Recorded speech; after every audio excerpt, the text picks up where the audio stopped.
नमस्कार विद्यार्थियों, आज क्लास 12 केमिस्ट्री का फर्स्ट चैप्टर सॉलिड स्टेट या ठोस अवस्था का टॉपिक विद्युतीय गुण या इलेक्ट्रिकल प्रॉपर्टी क्या होती है, इसके संबंध में विस्तृत रूप से अध्ययन करेंगे। ये वीडियो का 9वां भाग है। आगे इसमें देखते हैं जो दिया हुआ है। देखते हैं इसमें विद्युत या विद्युतीय गुण इलेक्ट्रिकल प्रॉपर्टीज। देखते हैं ठोसों के विद्युतीय या विद्युत चालकता में अद्भुत विविधता पाई जाती है। विद्युत चालकता की यह विविधता 27 कोटियों में फैला होता है, जिसका परिणाम परिमाणों का परास या मैग्नीट्यूड ऑफ ऑर्डर्स 10 की घात -20 ओम यूनिवर्स मीटर यूनिवर्स से लेकर 10 की घात -7 ओम यूनिवर्स मीटर यूनिवर्स तक होता है। ओम यूनिवर्स मीटर यूनिवर्स को आप महो भी बोल सकते हो, इसके ये यूनिट है। इसकी चालकता की विविधता में गुणों के आधार पर ठोसों को 3 भागों में वर्गीकृत किया जा सकता है। यानी ठोसों को कंडक्टेंस के आधार पर 3 भागों में वर्गीकृत किया गया है, जो इसमें बताया गया है। आगे देखते हैं। पहला है चालक कंडक्टर, फिर दूसरा है विद्युत रोधी या इंसुलेटर, तीसरा है अर्धचालक या सेमीकंडक्टर। ये दिया गया है। एक चार्ट भी दिखाया गया है जिसमें इसको अलग अलग रूप से बताया गया है। विद्युतीय गुण जिसमें चालक है, विद्युत रोधी है या चालक है। आगे देखते हैं इसमें जो दिया हुआ है चालक या कंडक्टर्स क्या होते हैं, इसके बारे में दिया। वैसे ठोस जिनकी चालकता का परास 10 की घात 4 ओम यूनिवर्स मीटर यूनिवर्स से लेकर 10 की घात 7 ओम यूनिवर्स मीटर यूनिवर्स के मध्य हो, वो चालक कहलाते हैं, यानी कंडक्टर कहलाते हैं। इनकी ये रेंज है, परास है, इसके बीच में जब चालकता होती है तो उसको कंडक्टर कहते हैं। जैसे कंडक्टर के कुछ एग्जाम्पल है, कॉपर है, एल्यूमिनियम है, स्टील है, यानी मेटल्स, ऑल टाइप मेटल्स इस टाइप्स ऑफ कंडक्टर। ये कंडक्टर होते हैं। इंसुलेटर यानी विद्युत रोधी, इसके बारे में भी कुछ समझाया गया है जो इसमें पढ़ेंगे। दिया हुआ है धातुओं के चालकता की कोटि 10 की घात 7 ओम यूनिवर्स से 10 की घात 7 ओम यूनिवर्स या मीटर यूनिवर्स होती है। ये विद्युत के उत्तम चालक होते हैं। इसमें जो मेटल्स होती है, तो मेटल्स की जो कंडक्टर हो 10 की घात 7 और 7 जो है ओम यूनिवर्स मीटर यूनिवर्स होती है, तो ये धातु जो होती है वो उत्तम चालक होती है, जिसमें अलग अलग धातु आपको बताई गई है। फिर देखते हैं विद्युत रोधी या इंसुलेटर। वैसे ठोस जिनकी चालकता 10 की घात -20 ओम यूनिवर्स मीटर यूनिवर्स से लेकर 10 की घात -10 ओम यूनिवर्स मीटर यूनिवर्स के परास के मध्य होती है, विद्युत रोधी या इंसुलेटर कहलाते हैं। इसमें देखो इंसुलेटर के भी कुछ डायग्राम जैसे बताए गए। प्लास्टिक है, क्लॉथ है, रबर है, वुड है, ग्लास है, ये सब इंसुलेटर या विद्युत रोधी कहलाते हैं। आगे देखते हैं अर्धचालक यानी सेमीकंडक्टर्स। वे ठोस जिनकी चालकता 10 की घात -6 ओम यूनिवर्स मीटर यूनिवर्स से लेके 10 की घात -4 ओम यूनिवर्स मीटर यूनिवर्स के परास या रेंज के मध्य होती है, अर्धचालक या सेमीकंडक्टर कहलाते हैं। जैसे सिलिकॉन एक सेमीकंडक्टर है। इसके अलग अलग उपकरण या एपरेटस बनते हैं, जिसके अंदर ये आपको बहुत सारे इसके सेमीकंडक्टर डिवाइस बताए गए। और जो उसका मेन मूल धातु जो होती है, इसको उप धातु भी बोल सकते, धातु नहीं उप धातु, इसको सिलिकॉन है, ये दिखाया गया। एक टाइप्स ऑफ सेमीकंडक्टर या अर्धचालक होता है। आगे देखते हैं इसमें धातुओं में विद्युत चालन, conduction of electricity in metal. Metals के अंदर विद्युत का चालन कैसा होता है उसके बारे में पढ़ते हैं। एक चालक में विद्युत का चालन इलेक्ट्रॉन या आयनों के मूवमेंट्स, आयन जो मूवमेंट के कारण होता है। धातुओं में विद्युत का चालन इलेक्ट्रॉनों की गति के द्वारा होता है, तथा इलेक्ट्रोलाइट सॉल्यूशन में विद्युत का चालन आयनों की गति के कारण होता है। ये ध्यान रखना, धातुओं में विद्युत का चालन इलेक्ट्रॉनों की गति के कारण होता है, बट इलेक्ट्रोलाइट्स में विद्युत का जो कंडक्शन होता है वो आयनों की गति के कारण होता है। ये इसमें समझाया गया है। इसमें अलग अलग आपको बताए जाएंगे। धातु ठोस तथा गलित मोल्टन दोनों अवस्था में विद्युत का चालन करती है। धातु में विद्युत का चालन प्रति परमाणु संयोजी इलेक्ट्रॉनों पर निर्भर करता है। जो वैलेंस शेल इलेक्ट्रॉन होते हैं उसकी संख्या कितनी है, उस पर धातु का चालन या कंडक्शन निर्भर करता है। धातुओं के परमाणु कक्षा मिलकर आणविक कक्षा बनाती है। जो परमाणु मिलकर आणविक कक्षा बनती है, तो इन कक्षाओं की ऊर्जा इतनी आसपास होती है कि एक बैंड बना लेते हैं। यदि बैंड आंशिक रूप से भरा हुआ हो या अथवा यह एक उच्च ऊर्जा वाला रिक्त चालकता बैंड के साथ ओवरलैप करता है, तो विद्युत क्षेत्र में इलेक्ट्रॉन आसानी से प्रवाहित हो जाते हैं, जिसे धातु चालकता दर्शाती है। इसमें दिए गए बैंड के रूप से, जैसे आंशिक रूप से पूरित बैंड का एक डायग्राम दिया। मेटल है, ऊर्जा है, जैसे ये बिल्कुल पास ओवरलैप है, तो जैसे इसमें इलेक्ट्रॉनों की इस बैंड में यानी चालकता बैंड के अंदर अधिकता होगी, तो या इसको वैलेंस बैंड के तो चालकता बैंड के इजीली मूव कर जाएंगे, जिससे चालकता दिखाई दे रही है। देखो यहाँ पे ओवरलैप कर रहा है और धातु आसानी से विद्युत का चालन करती है। ये जो ग्रीन या नीला जो दिख रहा है आपको, ये आपका वैलेंसी बैंड है, और ऊपर जो आपको दिखता है वो कंडक्टर या चालक बैंड दिखाया जा रहा है। आगे देखते हैं, यदि भरे हुए संयोजी बैंड, ये देखो संयोजी बैंड, वैलेंस बैंड जो दिया है नीले कलर का, संयोजी बैंड आगामी उच्च रिक्त बैंड कंडक्शन बैंड के बीच की दूरी अधिक होती है तो इलेक्ट्रॉन उसे जंप या लाग नहीं सकता है। इस स्थिति में पदार्थ की चालकता काफी कम हो जाती है और वह विद्युत रोधी इंसुलेटर की तरह व्यवहार करता है। देखते हैं इसमें, देखो ये यहाँ पे ये वैलेंस या संयोजी बैंड है और ये चालन या कंडक्टर बैंड जो बैंड है, इनके बीच में बिटवीन में जो गैप है बहुत ज्यादा है, और गैप ज्यादा होने की वजह से चालक बैंड के इलेक्ट्रॉन संयोजी बैंड के इलेक्ट्रॉन चालन बैंड में पहुंच नहीं पाएंगे, जिससे ये इंसुलेटर या विद्युत रोधी की तरह व्यवहार करता है। इसके बीच में यानी उसके बीच में एनर्जी गैप बहुत ज्यादा है, डिस्टेंस बहुत ज्यादा होने की वजह से इलेक्ट्रॉनों का स्थानांतरण नहीं होता है।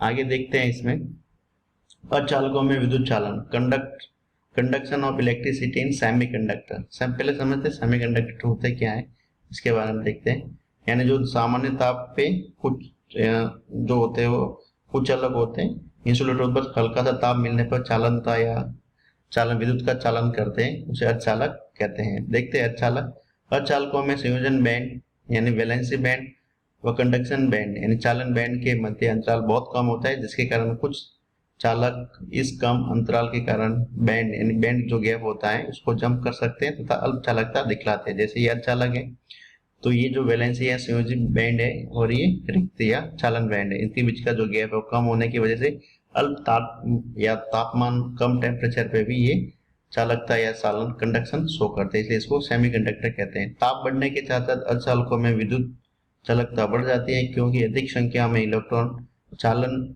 बैंड में आ जाते हैं। अधिक संख्या में इलेक्ट्रॉन होते हैं वो संयोजी बैंड से चालन बैंड में चले जाते हैं, जैसे इसकी चालकता बढ़ जाती है। इसका गुण है अर्धचालकों का। इसमें आगे दिया गया है, सिलिकॉन तथा जर्मेनियम जैसे पदार्थ इस प्रकार का व्यवहार दिखाते हैं तथा इन्हें आंतर अर्धचालक या इंट्रिंसिक जो दिया हुआ है इंट्रिंसिक सेमीकंडक्टर कहते हैं। जैसे सिलिकॉन है, जर्मेनियम है, इस टाइप के अर्धचालक सेमीकंडक्टर कहलाते हैं।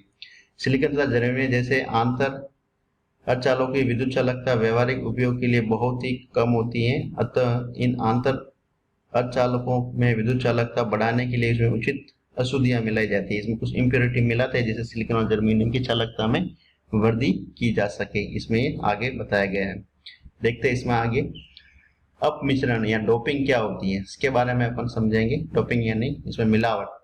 आंतर चालकों इंट्रिंसिक सेमीकंडक्टर्स की विद्युत चालकता बढ़ाने के लिए उचित अशुद्धियां इम्प्योरिटी मिलाने की विधि को अपमिश्रण या डोपिंग या अल्टरनेशन, जिसको आप मिक्सिंग भी कह सकते हैं, मिलावट भी कह सकते हैं।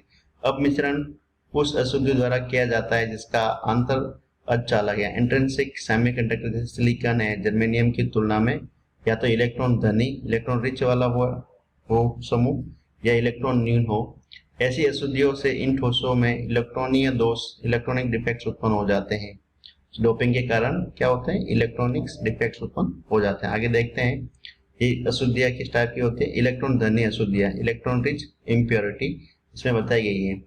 सिलिकॉन तथा जर्मेनियम, सिलिकॉन SI और जर्मेनियम GE आवर्त सारणी में 14वें वर्ग में आते हैं और प्रत्येक में 4 संयोजी इलेक्ट्रॉन या वैलेंस सेल इलेक्ट्रॉन होते हैं। कितने होते हैं, 4 होते हैं।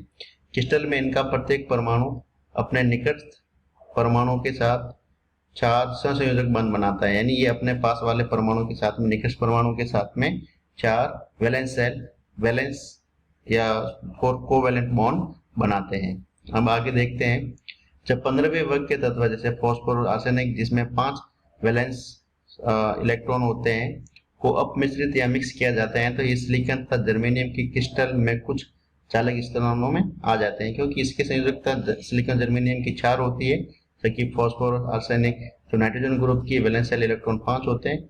4 तो इसमें कोवैलेंट बॉन्ड बना लेते हैं, संयोजक बना लेते हैं, 5वां इलेक्ट्रॉन चालक के अंदर फ्री रहता है, जो आगे दर्शाया गया है। देखो एक सिलिकॉन का एक डायग्राम दिया गया है, इसके अंदर ये बताया विशुद्ध क्रिस्टल का एक डायग्राम है। आगे ये दिया हुआ है, देखो आर्सेनिक के साथ में इसका एक इलेक्ट्रॉन एक्स्ट्रा हो गया 4, तो इसके साथ कोवैलेंट बना दिए, एक इलेक्ट्रॉन आपको यहाँ गतिशील दिखेगा। आगे देखते और डायग्राम दिए हुए, इसमें भी ये सेम दिया हुआ, एंटीमनी नाइट्रोजन ग्रुप का है और सिलिकॉन इसके साथ में फोर्थ तो कोवेलेंट बॉन्ड इससे बन जाएगा, एक इलेक्ट्रॉन एक्स्ट्रा होता है, जैसे में यहाँ लिखा हुआ है donor impurity contribute free electron, जो डोनर जो इम्प्योरिटी कंट्रीब्यूट कर रहे हैं जिससे एक फ्री इलेक्ट्रॉन उत्पन्न हो रहा है, जिसको एन टाइप भी कहते हैं, एन टाइप के अर्धचालक भी कह सकते हैं। आगे इसमें एक डायग्राम और बताया गया है, जर्मेनियम जो कार्बन ग्रुप का है और इसमें कौन से अशुद्धियां मिलाई जा रही है, पांचवें ग्रुप नाइट्रोजन ग्रुप की अशुद्धियां इसमें मिलाई जा रही है।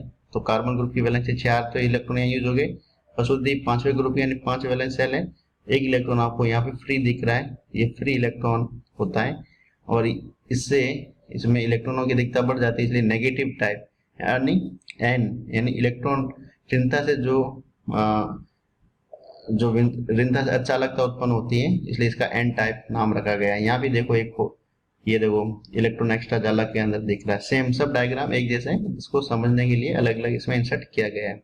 आगे देखते हैं, इस तरह 5 में से 4 इलेक्ट्रॉनों का उपयोग 4 सन्निकट सिलिकॉन परमाणु के साथ 4 सहसंयोजी बंध बनाने में होता है। 5वां एक्स्ट्रा या अतिरिक्त इलेक्ट्रॉन विस्थानीकृत हो जाता है, डिलोकलाइज हो जाता है, विस्थानित हो जाता है।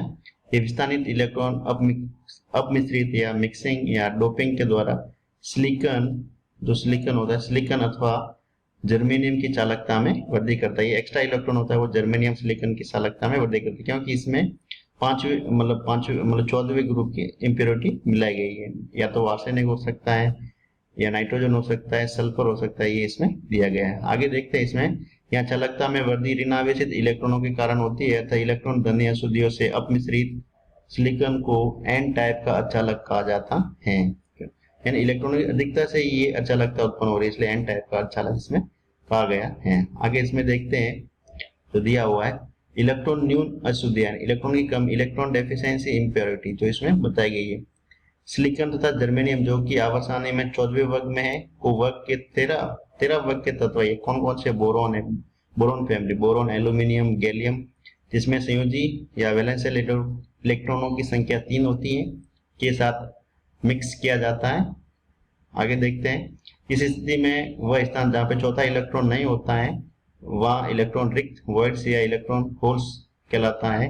निकटवर्ती परमाणु से इलेक्ट्रॉन आकर इलेक्ट्रॉन छिद्र या होल को भर सकता है, परंतु ऐसा करने पर वह अपने मूल स्थान पर इलेक्ट्रॉन छिद्र या होल छोड़ जाता है। ठीक है, इसमें उसकी उल्टी, इसमें 4 वैलेंस सेल थे, इसमें जो मिक्सिंग कर रहे उसके 3 ही है, जिससे उसकी वैलेंस में एक इलेक्ट्रॉन होल उत्पन्न हो जाता है। इसके बारे में देखो ये बताया गया पी टाइप, बोरॉन की वैलेंस कितनी होती है, बी ग्रुप की 3 होती है। ठीक है, तो इसमें ये बताया गया होल्स क्रिएट हो जाता है। देखो आगे ये देखिए बोरॉन है, इसकी वैलेंस सेल इलेक्ट्रॉन इससे कितने होते हैं, 3 होते हैं, और इसको इसके साथ में मिक्स किया जा रहा है, तो एक इसमें इलेक्ट्रॉन की कमी होने से यहाँ पे क्या होल उत्पन्न हो जाएगा, जो इसमें ये बताया गया है। इसमें भी ये देखिए, देखो जो बोरॉन है इसमें 3 वैलेंस सेल इलेक्ट्रॉन, एक इलेक्ट्रॉन कमी होने से होल उत्पन्न हो गया, इलेक्ट्रॉन डेफिशिएंट होल, और ये ट्राइवेलेंट इम्प्योरिटी होगी इसमें, और कोवेलेंट बॉन्ड होता है। ठीक है, ये कोवेलेंट बॉन्ड इसमें बताया गया है। आगे भी देखते हैं, इसमें भी देखो ये बोरॉन की वैलेंस सेल से युक्त इलेक्ट्रॉन कितने हैं, 3, 1 2 3, यहाँ एक की कमी है तो होल उत्पन्न हो गया। इसको बढ़ने के लिए दूसरी जगह इलेक्ट्रॉन आता है तो वहां पे होल क्रिएट हो जाता है, यानी कमी हो जाती है। यदि ऐसा होता है, ये प्रतीत होगा कि इलेक्ट्रॉन छिद्र जिसमें इलेक्ट्रॉन द्वारा ये भरा गया है इसके विपरीत दिशा में चल रहा है। आगे दिए गए विद्युत क्षेत्र के प्रभाव में इलेक्ट्रॉन छिद्र या होल से धनावेशित प्लेट की ओर चलेंगे, परंतु ऐसा प्रतीत होगा कि इलेक्ट्रॉन छिद्र धनावेशित होता है और ऋणावेशित प्लेट की ओर चल रहे हैं। इसमें आगे इस प्रकार के अर्धचालकों को पी प्रकार के अर्धचालक कहते हैं। आगे देखते हैं पी एन अर्धचालकों का अनुप्रयोग, जिसमें दिया हुआ एन और पी प्रकार के अर्धचालकों का विभिन्न क्रमों में संयोजित कर इलेक्ट्रॉनिक वस्तु बनाने में उपयोग किया जाता है। जैसे डायोड, एन प्रकार पी प्रकार के अर्धचालकों का एक कॉम्बिनेशन जिसका उपयोग रेक्टिफायर प्रशोधन के रूप में किया जाता है। ट्रांजिस्टर में भी इस प्रकार के एन और पी प्रकार के अर्धचालकों के विभिन्न संयोजन से तैयार किया जाता है, जैसे एनपीएन, पीएनपी प्रकार के ट्रांजिस्टरों को रेडियो अथवा श्राव्य संकेतों के पहचान और प्रवर्धन में इसका उपयोग किया जाता है। ये आपने पढ़ा भी होगा। सोलर फोटो सेल में विभिन्न प्रकार के अर्धचालकों के संयोजन से तैयार किया जाता है। सोलर फोटो सेल का उपयोग सौर ऊर्जा के विद्युत ऊर्जा में बदलने में किया जाता है, सौर ऊर्जा को विद्युत ऊर्जा में बदलने के लिए किया जाता है।